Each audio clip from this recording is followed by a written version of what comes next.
नमस्कार दोस्तों, स्वागत है आप सभी का आपके अपने चैनल लाइब्रेरी अड्डा में। दोस्तों, यह कॉलम क्लासिफिकेशन की फोर्थ क्लास है। इसके पहले हम 3 क्लासेस कंप्लीट कर चुके हैं। उसमें बहुत सारे क्वेश्चंस भी सॉल्व किए हैं हमने, बेसिक थ्योरी और क्वेश्चंस सारी चीज़ें हमने सॉल्व की हैं। आज हम डिस्कस करने वाले हैं मेन क्लास ओ को, जिसमें कॉलम क्लासिफिकेशन में ओ डिनोट करता है लिटरेचर को। तो दोस्तों, अभी बिना देरी किए शुरू करते हैं हम इस क्लास को। ओ मेन क्लास है। मेन क्लास का फैसेट फॉर्मूला है दोस्तों O P P2 P3 P4। यहाँ पे P का मतलब है दोस्तों लैंग्वेज, ओरिजिनल लैंग्वेज दोस्तों, जिसमें वो लिटरेचर या कोई भी बुक है या पोइट्री है वो पब्लिश हुई है। इसका मतलब ये है कि दोस्तों, जैसे कि आपके पास लाइब्रेरी के अंदर बुक है, शेक्सपियर ने कोई बुक लिखी, कोई ड्रामा लिखा, वो इंग्लिश लैंग्वेज में लिखा, लेकिन आपके पास ट्रांसलेटेड वर्जन हिंदी का है यहाँ पे आपकी लाइब्रेरी में। तो इसका यह मतलब नहीं है कि आप नंबर बनाते समय उसका हिंदी यहाँ वहाँ पे हिंदी का लिटरेचर नंबर लिख देंगे। नहीं दोस्तों, यहाँ पे इंग्लिश लैंग्वेज का ही नंबर आएगा। ये बात याद रखिएगा, बहुत इंपॉर्टेंट है। लोग बहुत गलती कर देते हैं इस बात में। दूसरा P2 है। P2 है फॉर्म। फॉर्म का मतलब है दोस्तों ये किस तरह का लिटरेचर है, पोइट्री है, फिक्शन है, या फिर ड्रामा है, या प्रोज है, कैंपू है, क्या है। ठीक है दोस्तों। और P3 डिनोट करता है ऑथर को, और P4 करता है वर्क को। चलो दोस्तों, हम नेक्स्ट स्लाइड पे चलते हैं। आपके सारे डाउट क्लियर हो जाएंगे। लास्ट तक रहिएगा, आप बने रहिएगा इस वीडियो में। और कॉपी पेन लेके ज़रूर बैठे दोस्तों। कॉपी पेन के बिना आपका काम नहीं चल सकता है प्रैक्टिकल क्लासेस में। हर एक इसके बाहर कुछ नहीं जाएगा, ये मैं आपसे वादा करता हूँ, लेकिन इसको तो आप कंप्लीट करें। ठीक है ना दोस्तों। तो चलिए हम नेक्स्ट स्लाइड पे चलते हैं दोस्तों। अभी देखिएगा फैसेट फॉर्मूला क्या है इसका। कॉलम क्लासिफिकेशन के अंदर लिटरेचर का फैसेट फॉर्मूला है O P P2 P3 P4। Okay, यहाँ पे P डिनोट करता है लैंग्वेज को डिनोट करता है जो आएगी ओरिजिनली जो भी लिटरेचर जिस लैंग्वेज में पब्लिश हुआ है या लिखा गया है, वो लैंग्वेज आएगी यहाँ के अंदर, इसके अंदर दोस्तों। और ये कहाँ मिलेगा हमें? कॉलम क्लासिफिकेशन के चैप्टर 5 में मिलेगा, जहाँ पे पेज नंबर कितना होगा, ये 2.6 है दोस्तों, शायद वहाँ पे मिलेगा आपको। ठीक है दोस्तों। ये नेक्स्ट P2 है। P2 फॉर्म है कि मतलब किस तरह का ये लिटरेचर है, पोइट्री का है, ड्रामा का है, फिक्शन का है, या फिर कोई शॉर्ट स्टोरीज का है। P3 है दोस्तों ऑथर है क्रोनोलॉजिकल डिवाइस। ये क्रोनोलॉजिकल डिवाइस से आएगा। क्योंकि इसके अंदर क्या होगा, क्रोनोलॉजिकल डिवाइस से आएगा इसलिए क्योंकि इसके अंदर हम ऑथर की डेट ऑफ बर्थ ईयर को यहाँ पे लेते हैं। ओके, और ये मिनिमम 3 डिजिट्स का होना चाहिए। P4 है वर्क। ठीक है दोस्तों, वर्क होगा। ओके, अब चलते हैं हम नेक्स्ट स्लाइड पे दोस्तों। को ये इनको लिख लीजिएगा, बहुत इंपॉर्टेंट चीज़ है ये। जैसे कि मैंने बताया ना कि वही बात है जो मैंने अभी आपको बताई ना, कि यहाँ लैंग्वेज का मीनिंग यह नहीं है कि बुक लिटरेचर किस भाषा में है। इसमें वह भाषा का नंबर आएगा जिसमें मूल प्रति ओरिजिनल कॉपी पब्लिश हुई है। ठीक है।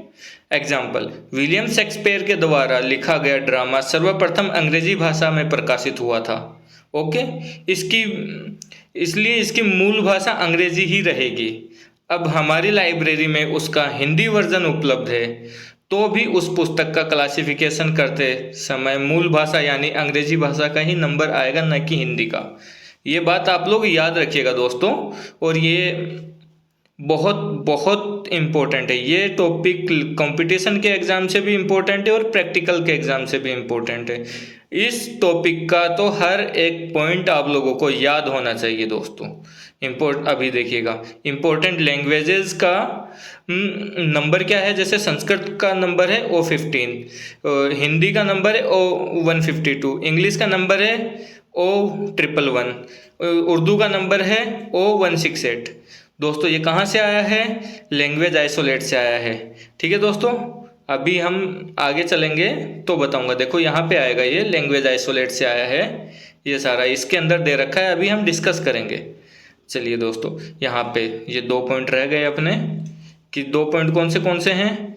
ये P2 किसको डिनोट करता है, फॉर्म को, लिटरेचर के, ठीक है। P1 और P2 के बीच में क्या होता है, कोमा आता है, कोमा का कनेक्टिंग सिंबल होता है। P2 और P3 के बीच में कोई भी सिंबल नहीं आता, याद रखिएगा, नोट करके लिख लीजिएगा। लिटरेचर के फेसेट फॉर्मूला के अंदर P1 और P2 के बीच में तो कोमा कनेक्टिंग सिंबल आएगा, P2 और P3 के बीच में कोई भी कनेक्टिंग सिंबल नहीं आएगा। ठीक है दोस्तों, चलते हैं हम नेक्स्ट स्लाइड पे। देखिएगा यहाँ पे, आप देखिएगा बहुत ही ध्यान से कि आपको कोई भी किसी भी लैंग्वेज का लिटरेचर है वो आपको कहाँ से मिलेगा, लैंग्वेज आइसोलेट से। इसके अंदर दे रखा है सारा, जैसे कि हिंदी का मैं दिखाता हूँ आपको, क्योंकि मैं यहाँ पे हमने देखा था, चलो देख लीजिए। इस संस्कृत का O15 है, हिंदी का O152 है, इंग्लिश का O111 है और उर्दू का O168 है। चलो दोस्तों, ये अभी अपन देख लेते हैं। उर्दू का कितना है, संस्कृत का कितना है दोस्तों, O15। देखिएगा ये रहा संस्कृत का, ठीक है। ऐसे ही आपको हिंदी का मिल जाएगा, ये रहा O152।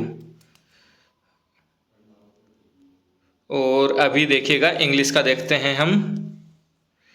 इंग्लिश का कहाँ है दोस्तों, O111, 111 पे मिलेगा ना। O तो मेन क्लास हो गई लिटरेचर की, और 111 नंबर पे है इंग्लिश का। ऐसे ही 168 पे है उर्दू का, ठीक है।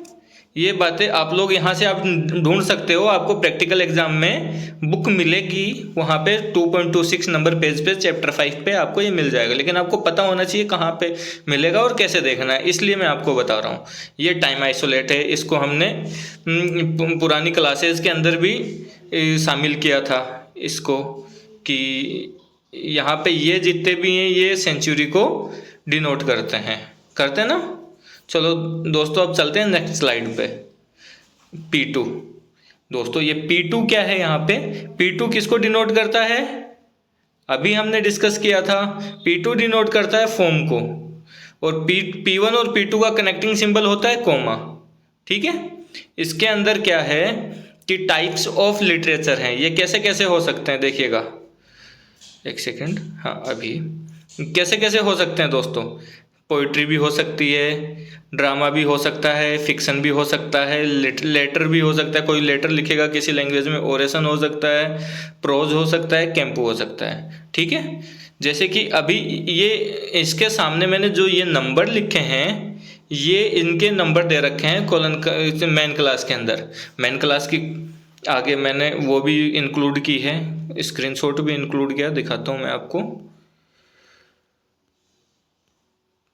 एक सेकेंड, है ना।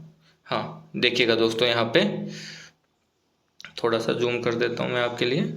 जैसे देखिएगा 0 यहाँ पे क्या है, 1 पे है पोइट्री, 2 पे है ड्रामा, 3 पे है फिक्शन, 4 पे है लेटर, 5 पे है ओरेशन, 6 पे है अदर फॉर्म्स ऑफ प्रोज, और 7 पे है कैंपू। देखो ये सारी चीज़ें मैंने वहाँ लिखी हैं, तो ये आप लोग लिख लीजिएगा, और वैसे आपको बुक के अंदर भी मिल जाएंगी सारी चीज़ें, ठीक है ना दोस्तों। तो चलिए, ये सारी चीज़ें हमने डिस्कस की, और अभी आपको पता लगेगा कि देखो, जैसे कि हिंदी ड्रामा है, इसका नंबर कैसे बनेगा। हिंदी का हमने देखा था O मेन क्लास आ गई, लैंग्वेज है, लैंग्वेज डिवाइस से आएगा, जहाँ पे हिंदी का नंबर है 152। उसके बाद में है फॉर्म, किस तरह का है, ड्रामा है, क्या है, तो और P1 और P2 के बीच में कनेक्टिंग सिंबल क्या है, कोमा। तो उस हिसाब से क्या बना, ये O152 हिंदी लिटरेचर का हो गया, कोमा आता है P1 P2 के बीच में, इसलिए ड्रामा है तो 2 आ जाएगा। इसलिए दोस्तों ये बन गया हमारा ये नंबर। अगला है इंग्लिश फिक्शन, O111,1 बनेगा। इसका कैसे बनेगा मैं बताता हूँ आपको। अरे सॉरी दोस्तों, यहाँ मैं बताता हूँ, देखिएगा क्या होगा। फिक्शन है ना, तो यहाँ पे 1 की जगह 3 आएगा, जैसे कि ये आप करेक्शन कर लीजिएगा यहाँ पे, ठीक है। जैसे कि मेन क्लास तो रहेगी, वो तो है O हमारी, ठीक है। ये तो मेन क्लास तो O हो गई हमारी। इसके बाद में क्या हुआ कि इंग्लिश का नंबर है 111, ये भी हो गया। P1 P2 के बीच में कोमा आएगा, ये भी हो गया। और यहाँ पे देखिएगा दोस्तों फिक्शन का कितना नंबर है, 3 नंबर है, तो O111,3 ये आएगा इसका आंसर। ओके, संस्कृत का नंबर है O15 नंबर पे है, ठीक है। पोइट्री है 1 नंबर पे, तो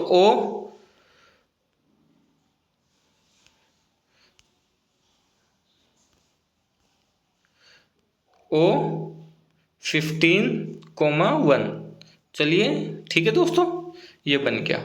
मैं आशा करता हूँ आपको समझ में आ गया होगा। अगर अभी समझ में नहीं आया तो क्लास 1 से देखिएगा, पूरी क्लासेस आपको पक्का समझ में आएगा और इससे बाहर कुछ नहीं आएगा पेपर में, ये मैं आपसे वादा करता हूँ दोस्तों। अच्छे से पढ़िए, कंसेप्ट्स क्लियर कीजिए, क्वेश्चंस हो जाएंगे आराम से।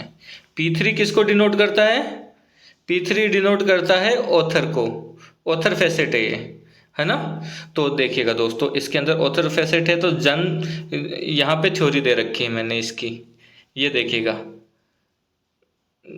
जन्म वर्ष का नंबर कालक्रम विधि, क्रोनोलॉजिकल डिवाइस, जिसको शॉर्ट में CD कहते हैं, के द्वारा 3 अंकों का बनाया जाता है। 3 अंकों का बनाया जाता है क्योंकि जैसे कि 1900 है, क्या सेंचुरी 1905 है, तो हम इसको क्या लिखते हैं, N05, यही लिखते हैं ना। अगर ये लिखते हैं आपको पता है तो ये तो आपको पता चल गया, ये 3 नंबर का बना, ठीक है ना।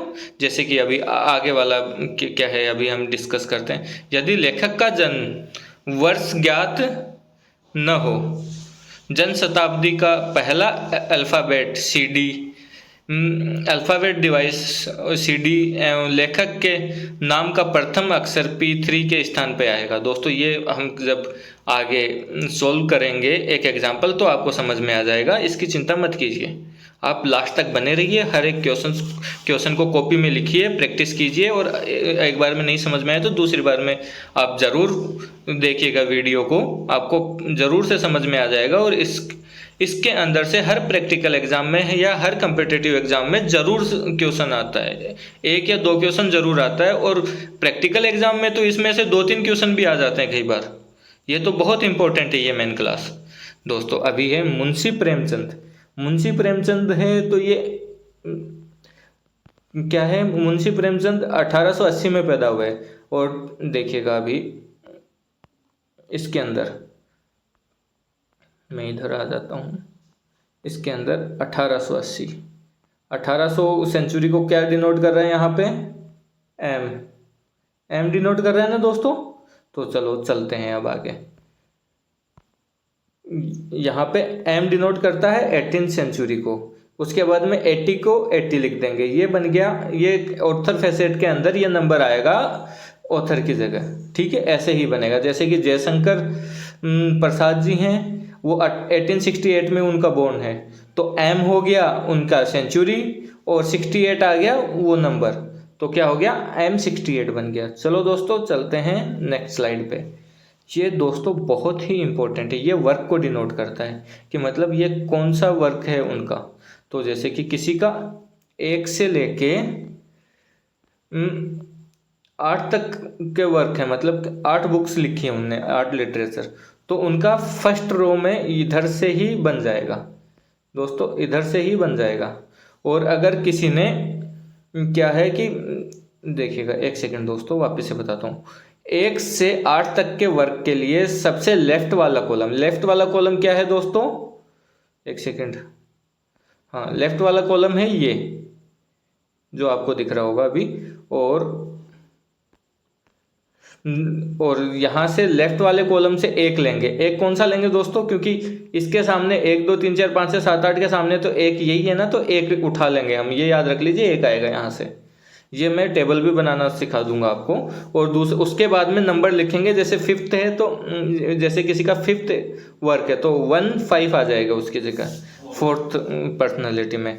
ऐसे ही क्या है दोस्तों, इधर अगर 8 से ज़्यादा किसी के काम किए हुए हैं तो 8 से 64 तक जो भी वर्क है वो इधर से आएगा। कि क्या है, पहले तो जैसे 9 से 64 तक के वर्क के लिए सबसे लेफ्ट कॉलम का नंबर ये 9 नहीं है दोस्तों, यहाँ नंबर है, नंबर फिर उसके ऊपर वाली रो का नंबर लिखेंगे। ये आपको अभी एक एग्जांपल करेंगे तो समझ में आ जाएगा। उसके पहले मैं क्या करता हूँ, आप लोगों को ये टेबल बनाना सिखा देता हूँ। ठीक है दोस्तों, जैसे कि ये देखिएगा, ये तो हमने बाय डिफ़ॉल्ट लिख लिया नंबर, ऐसे ही याद रखने के लिए 1 2 3 4 5 8 तक।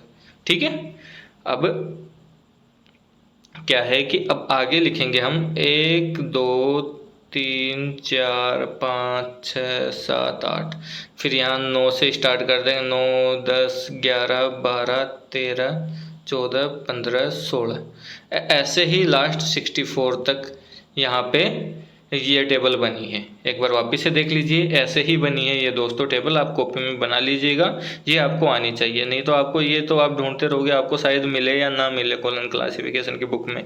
फिर बोलोगे सर कि इसका इतने नंबर का वर्क आया था ये पेपर में, अब मैं तो बना के नहीं आ पाया।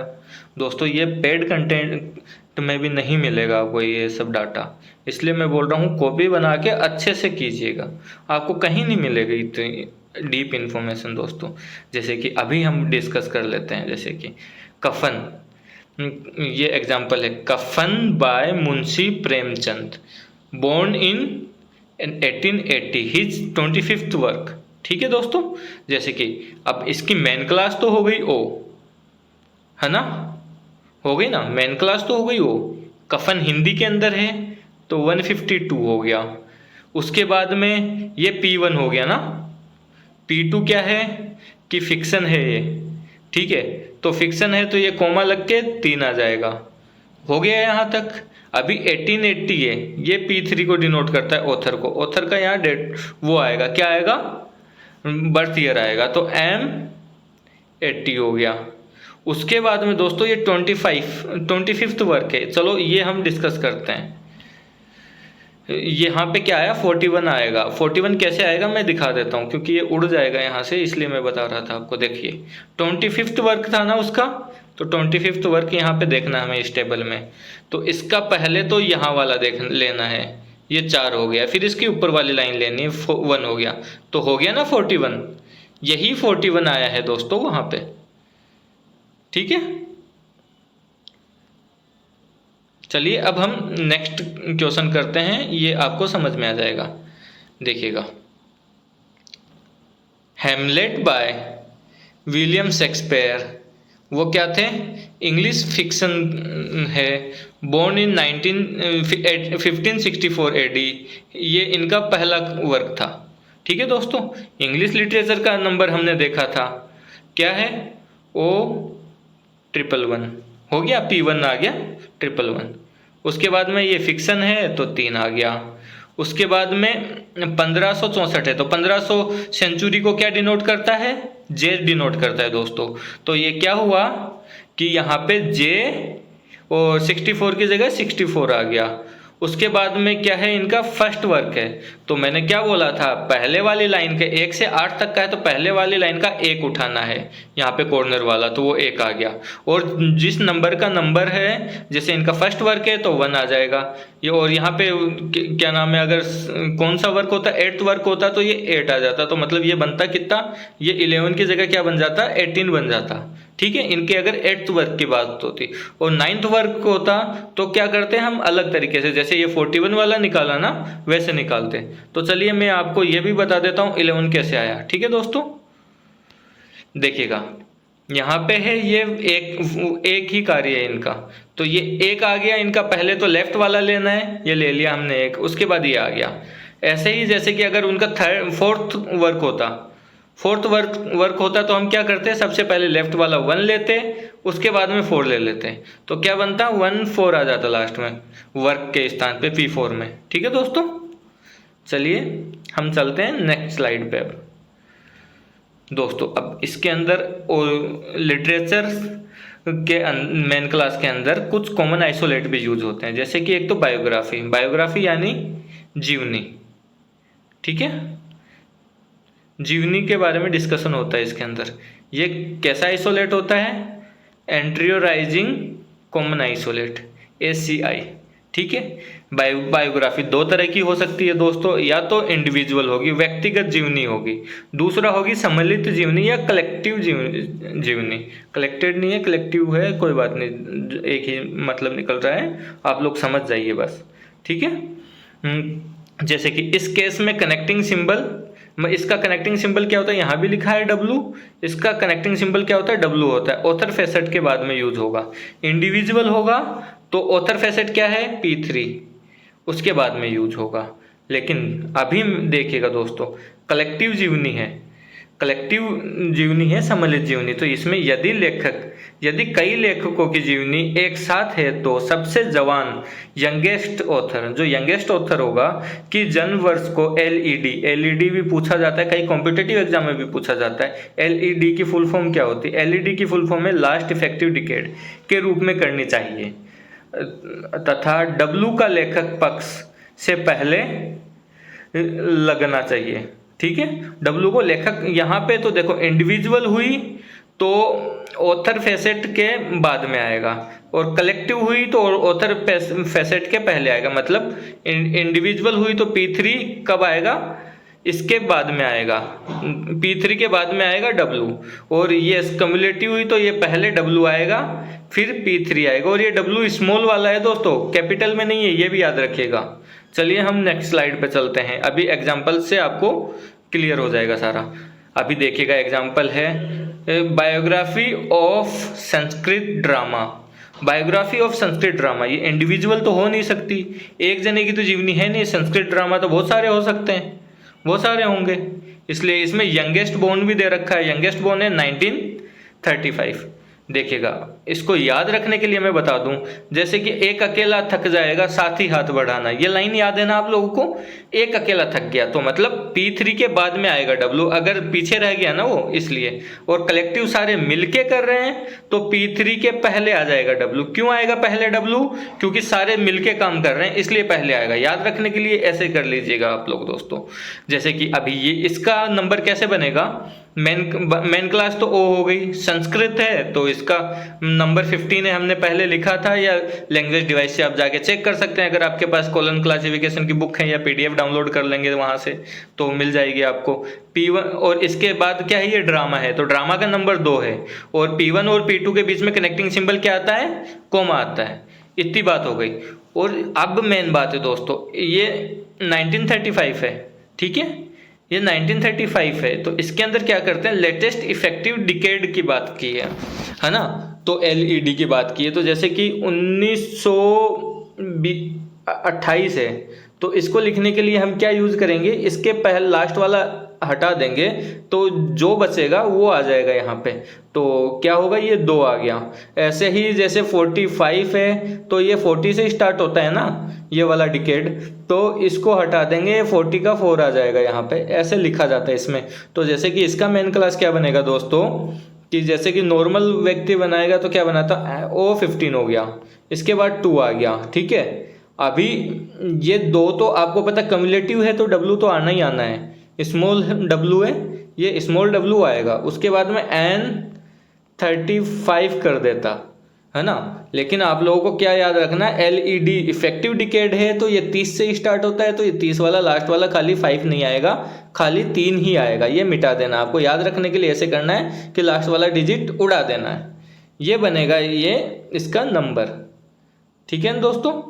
यही यहाँ पे लिखा गया है, देखो, आशा करता हूँ आपको समझ में आ गया होगा, नहीं समझ में आया तो एक बार रिपीट कर लीजिएगा, बहुत आसान है, बहुत अच्छे से समझा है दोस्तों। जैसे कि नेक्स्ट वाला है ये collected biography of Urdu drama, मतलब कलेक्टिव बायोग्राफी है उर्दू ड्रामा की, तो वो कैसे होगी, ओ मेन क्लास हो गई दोस्तों, यहाँ पे भी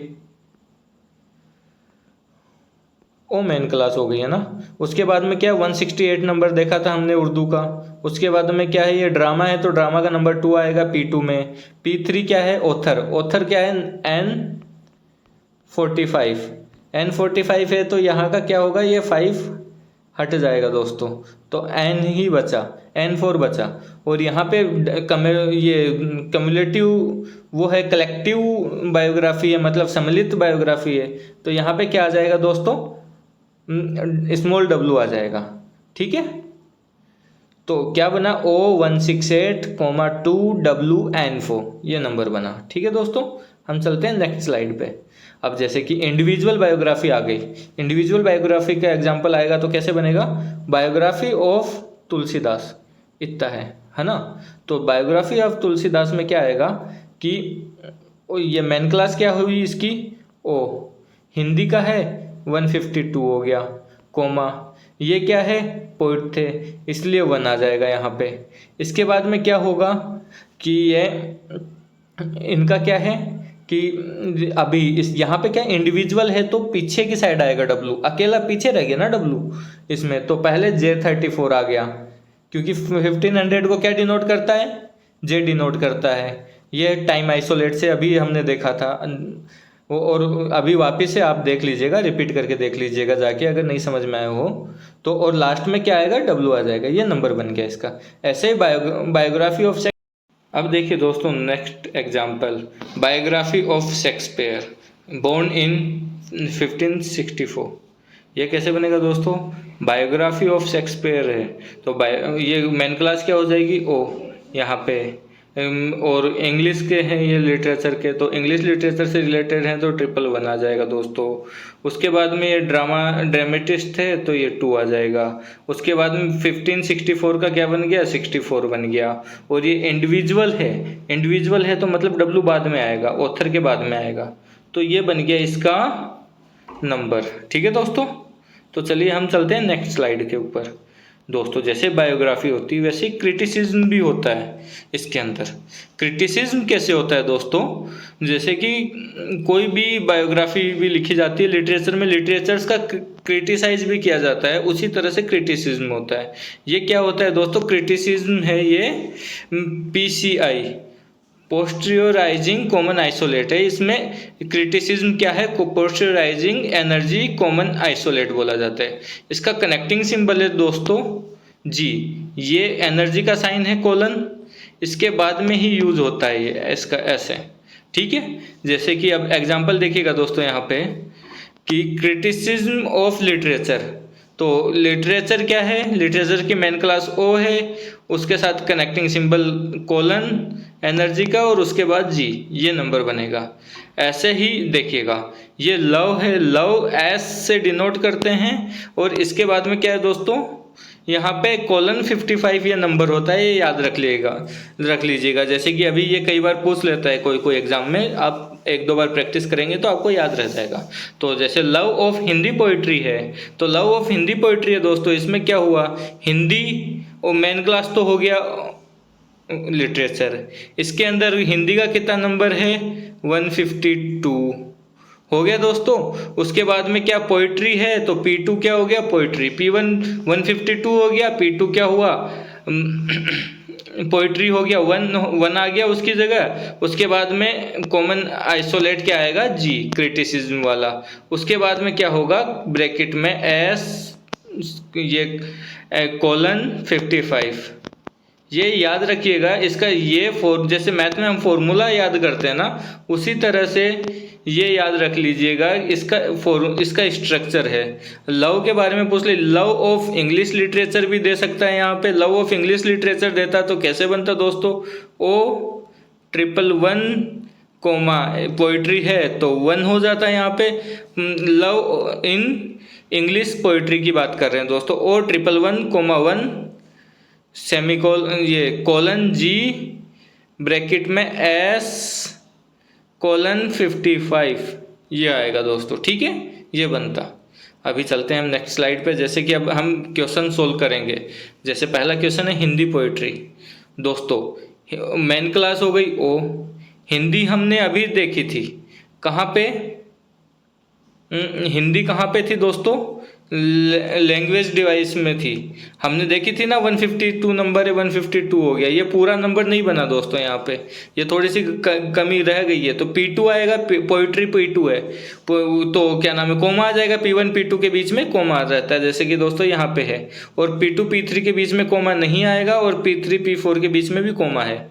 ठीक है दोस्तों, तो ये इसका क्या बनेगा, 152 तो दे ही दिया। उसके बाद में P2 क्या है, P2 में पोइट्री का नंबर कितना दे रखा है दोस्तों, 1 दे रखा है, तो यहाँ पे 1 आ जाएगा, 152,1 आएगा इसका आंसर। ठीक है दोस्तों, इसका नंबर ये बनेगा। नेक्स्ट वाला है, चलो इसको डिस्कस कर लेते हैं। इंग्लिश ड्रामा, इंग्लिश ड्रामा हो गया तो इंग्लिश का नंबर है 0,1,1,1,1, ये हमने अभी देखा था। उसके बाद कोमा लगा के ये क्या है, यहाँ पे ड्रामा, तो ड्रामा कोमा लगा के P2 क्या है, ये देखिएगा दोस्तों यहाँ पे P2 ही बोल के दे रखा है, देखो कितना आसान है। यहाँ पे देखिएगा ये P2 ही है ना, फोर्सीन P2 लिखा है, तो ये होगा 0,1,1,1,1,1 और कोमा 2, ये इसका बन जाएगा नंबर। चलिए दोस्तों हम नेक्स्ट क्वेश्चन देखते हैं। ये है, जैसे कि दोस्तों ये इम्पोर्टेंट है, आप देखिएगा, Godaan by Premchand, born 1880, his 23rd work, ये है। तो हिंदी लिटरेचर है, हमें पता, मेन क्लास तो ओ हो गई। उसके बाद में क्या है, हिंदी के लिए नंबर कितना है, P1 क्या हो गया, लैंग्वेज का होता है, लैंग्वेज होती है क्या नाम है, लैंग्वेज डिवाइस से आएगी, और हिंदी का नंबर है 152, हो गया दोस्तों। उसके बाद में क्या करेंगे, P1 और P2 क्या हो गई, बीच में कोमा आता है, इसलिए P1 P2 के बीच में कोमा लगा दिया। P2 क्या है यहाँ पे, गोदान क्या है, एक फिक्शनल बुक है या कोई स्टोरी बुक है, फिक्शन है ना दोस्तों, तो फिक्शन का नंबर यहाँ पे क्या दे रखा है, 3 दे रखा है, तो यहाँ पे क्या आएगा, 3 आ जाएगा। उसके बाद में 1980 है, 1880 का नंबर क्या बनेगा, एम डिनोट करेगा 18th सेंचुरी को। उसके बाद में 80 है तो 80 आ गया, तो क्या होगा, M80 हो गया दोस्तों। उसके बाद में 23rd वर्क है, उसके लिए अभी चलते हैं दोस्तों हम नेक्स्ट स्लाइड, पीछे जो टेबल बनाई थी ना हमने वर्क के लिए, कौन सा था दोस्तों वर्क उनका, एक सेकंड देख लेते हैं। 23rd वर्क है, ठीक है दोस्तों। तो 23rd वर्क को कैसे डिनोट करेंगे अभी बताता हूँ मैं, देखिएगा दोस्तों बहुत ध्यान से देखिएगा। पहले तो मैं इधर आ जाता हूँ यार, देखिएगा दोस्तों अभी इसके अंदर क्या होता है कि 8 से ऊपर किसी के वर्क हों तो फिर उस नंबर को उस टेबल में ढूंढेंगे, उसके बाद में पहले इधर वाला नंबर लिख लेंगे, फिर ऊपर वाला लिख देंगे बस। तो क्या हुआ, 3 और 7 ये नंबर आ जाएगा वहाँ पे। ठीक है, सबसे पहले टेबल में आके क्या देखेंगे कि कौन सा वर्क है उनका, 23rd था तो 23rd को सर्कल कर लिया। उसके बाद में क्या हुआ कि हम लेफ्ट साइड के अंदर जो भी नंबर है ये कॉर्नर वाला इसको लिख लेंगे, तो ये क्या था, 3 था। उसके बाद में ऊपर वाला क्या है, ये 7 है, तो 3 7 ये नंबर आ जाएगा दोस्तों उनका। तो चलिए अभी देखते हैं हम, ये रहा देखो दोस्तों, यहाँ तक हमने बना लिया था, ये लास्ट में 3 7 हम वहाँ से लेके आ गए, तो इसका नंबर भी बन गया दोस्तों। चलते हैं हम अब नेक्स्ट स्लाइड पे दोस्तों। ये है ड्रामा ऑफ बर्नार्ड शो, ठीक है, बोर्न इन 1856, किस लैंग्वेज के थे, इंग्लिश के थे। ठीक है दोस्तों, तो देखिएगा अभी इसकी मेन क्लास क्या हुई, लिटरेचर, मेन क्लास लिटरेचर हुई, तो यहाँ पे क्या आ जाएगा, ओ। इंग्लिश के हैं तो इंग्लिश का क्या होगा, 111। उसके बाद में P1 और P2, ये ड्रामा था तो ये ड्रामा का 2 आएगा, और P1 P2 के बीच में कोमा आता है इसलिए यहाँ पे कोमा आ गया। 1856 के लिए M56 आ गया। ठीक है दोस्तों, लेकिन एक बात बताइए मेरे को, जैसे कि अगर यहाँ पे हमें ये ईयर नहीं देता तो हम कैसे नंबर बनाते इसको भी हम डिस्कस कर लेते हैं। जैसे कि अगर ये ईयर नहीं दिया होता हमें, तो फिर ये अंदाज़ा लगता कि हमें ये पता दे के रखता कि कौन सी सेंचुरी का है। जैसे कि 19th सेंचुरी के अंदर हुआ है, वो 1905 था, लेकिन हमें बता दे कि 19th सेंचुरी था, तो हमें क्या करना है फिर यहाँ पे दोस्तों कि हमें उसकी जगह एन ले लेना है। जैसे 18th सेंचुरी को क्या करता है डिनोट, ये 18th सेंचुरी को डिनोट करता है एम आ जाएगा यहाँ पे इसकी जगह, ये ऑथर फेसेट है ना इसकी जगह। और उसके बाद में जो ऑथर का नाम है उसका ये अल्फ़ाबेटिकल डिवाइस से आएगा, तो ये पहला नाम जो है वो बन जाएगा यहाँ पे। तो इसका नया नाम अगर ये नहीं दे के रखता हमें तो क्या बनता, देखो अभी बताता हूँ मैं दोस्तों। अगर ये नहीं दे के रखता हमें तो इसका नंबर क्या बनता, 0,1,1,1,2 2 M और उसके बाद में ऑथर के नाम का पहला, ये तो सेंचुरी को डिनोट कर रहा है और ये ऑथर का फर्स्ट अल्फ़ाबेट आ गया तो MB, ये इसका नंबर बनता दोस्तों। ठीक है, आशा करता हूँ आपको समझ में आया होगा। चलिए अब चलते हैं नेक्स्ट स्लाइड पे दोस्तों। अब ये नेक्स्ट क्वेश्चन है अपना बायोग्राफी ऑफ मिल्टन। अभी बायोग्राफी के क्वेश्चंस करके आए हम। बायोग्राफी ऑफ मिल्टन, ये देखते सबसे पहले आपको दिमाग में आना चाहिए कि ये इंडिविजुअल बायोग्राफी है। इंडिविजुअल बायोग्राफी हो गई दोस्तों ये। तो इंडिविजुअल बायोग्राफी में क्या है, इंग्लिश के पोएट हैं, तो इंग्लिश के हैं तो मेन क्लास ओ थी, ओ फिर 111 हो गया। उसके बाद में क्या है, इंग्लिश के पोइट हैं, पोइट्री, तो पोइट्री करते थे तो 1 आ जाएगा यहाँ पे। उसके बाद में 16th सेंचुरी है, 16th सेंचुरी को के डिनोट करता है, तो के के बाद में 08 ये हो गया। और इंडिविजुअल के लिए है तो बायोग्राफी का कनेक्टिंग सिंबल क्या होता है दोस्तों, W होता है।